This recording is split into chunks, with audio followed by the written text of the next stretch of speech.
రోజు నేను మీకు చెప్పబోయే స్టోరీ మీకు చాలా డిస్టర్బింగ్ గా అనిపించవచ్చు. మనుషులలో ఇలాంటి వ్యక్తులు కూడా ఉంటారా, అసలు ఇలా కూడా చేసేవారు ఉంటారా అని అనేలా చేసేదే ఈ స్టోరీ. పాకిస్తాన్ దేశంలోని సర్గోదా అనే పట్టణానికి చెందిన మొహమ్మద్ రియాజ్ అనే యువకుడు బతుకు తెరువు కోసం కరాచీ పట్టణానికి రావడం జరుగుతుంది. కరాచీలో కొన్ని రోజులు హమాలి పనులు చేసిన తర్వాత వాజీరా అనే యువకుడితో పరిచయం ఏర్పడుతుంది. వాజీరా కరాచీలోని ఒక శ్మశాన వాటికలో సమాధులకు నీళ్లు పోసి పనిచేసేవాడు. ముస్లింలు చనిపోయిన వ్యక్తులను పూడ్చిపెట్టిన తర్వాత మట్టి అటు ఇటు వెళ్లకుండా ఒకటే దగ్గర ఉండడానికి నీళ్లు పోస్తారు.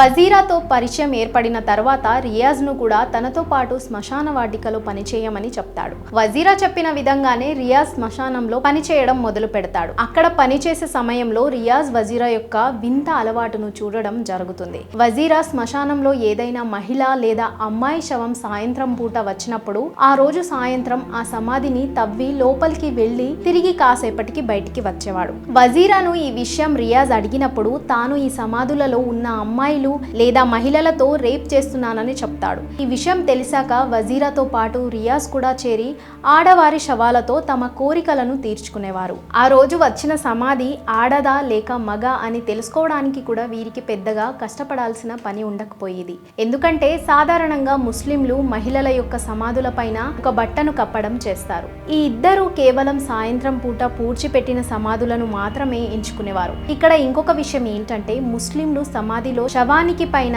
క్రాస్ గా బండలు పెట్టి ఆ బండలపై మట్టిని వేస్తారు. ఇలా ఉండటం వల్ల రియాజ్ మరియు వజీరా కేవలం కాలి వద్ద తవ్వి బండలను జరిపి తాము అనుకున్న పని చేసేవారు. కొంత సమయం గడిచిన తర్వాత వజీరా కొన్ని ఆరోగ్య కారణాల వల్ల చనిపోవడం జరుగుతుంది. వజీరా చనిపోయిన తర్వాత కూడా రియాజ్ మాత్రం ఈ పాడు పని చేస్తూనే ఉండేవాడు. 2011 సంవత్సరంలో ఒక రోజు ఆ శ్మశాన వాటికలో ఒక అమ్మాయి యొక్క శవం రావటం జరుగుతుంది. ఎప్పటిలాగే రియాజ్ సమాధి యొక్క మట్టిని తీసి లోపల ఉన్న బండలను తీసి ఆ అమ్మాయితో రేప్ చేయడానికి ప్రయత్నించినప్పుడు రియాజ్ ఆ సమాధి యొక్క ముఖంపై ఉన్న బట్ట కొంచెం జరిగి ఉండడం గమనిస్తాడు. చిమ్మ చీకటిలో ఆ అమ్మాయి శవం యొక్క దంతాల నుంచి వెలుతురు రావడం గమనిస్తాడు. అంతలో ఆ శవం యొక్క 2 కండ్ల నుంచి కూడా వెలుతురు రావడం గమనిస్తాడు.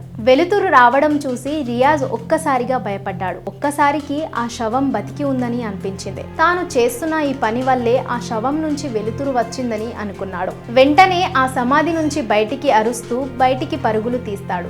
అక్కడే ఉన్న కొంతమంది ఏమైందని అడగగా రియాజ్ మాత్రం ఏమీ చెప్పాడు. కానీ తన బట్టలకు మట్టి మొత్తం అంటుకొని ఉంది. ఆ శ్మశాన వాటికలోకి వెళ్లి చూడగా ఆ రోజే పూడ్చిపెట్టిన ఒక అమ్మాయి సమాధి అని తెలుసుకున్నా అక్కడి వారు గట్టిగా అడగడం మొదలు పెడతారు. ఇక్కడ ఇంకో విషయం ఏంటంటే ఇంతకు ముందు పూడ్చిపెట్టిన సమాధుల నుంచి మట్టి జరిపినట్లు ఆనవాలు ఉండడం కూడా వీరి రిలేటివ్స్ గమనించడం జరుగుతుంది. కానీ ఆ సమయంలో వారికి ఏమీ అర్థం కాలేదు. బహుశా ఇలా జరిగి ఉంటుందని కూడా ఎవ్వరూ ఊహించలేదు. సాధారణంగా ఒక మనిషి చనిపోయిన కొన్ని రోజుల వరకు శ్మశాన వాటికకు వెళ్లడం జరుగుతుంది. రియాజ్ ను గట్టిగా అడిగిన తర్వాత నిజం చెప్పేశాడు. అక్కడి ప్రజలు చాలా కోపానికి గురి అయి కొట్టడం ప్రారంభించారు. ఇంతలో అక్కడికి పోలీసులు రావడం మరియు రియాజ్ ని అరెస్ట్ చేయడం, అరెస్ట్ అయిన తర్వాత తాను ఈ స్టోరీ మొత్తం మీడియా ముందు చెప్పడం జరిగింది. ఇలా ఎంతమందితో నువ్వు ఈ పని చేశావని అడగగా 48 మహిళలతో నేను ఈ పని చేశానని చెప్పాడు. అరెస్ట్ చేసినప్పుడు రియాజ్ యొక్క వయసు 27 సంవత్సరాలు. మానసికంగా కూడా ఆరోగ్యంగానే ఉన్నాడనే విషయం కూడా తెలిసింది.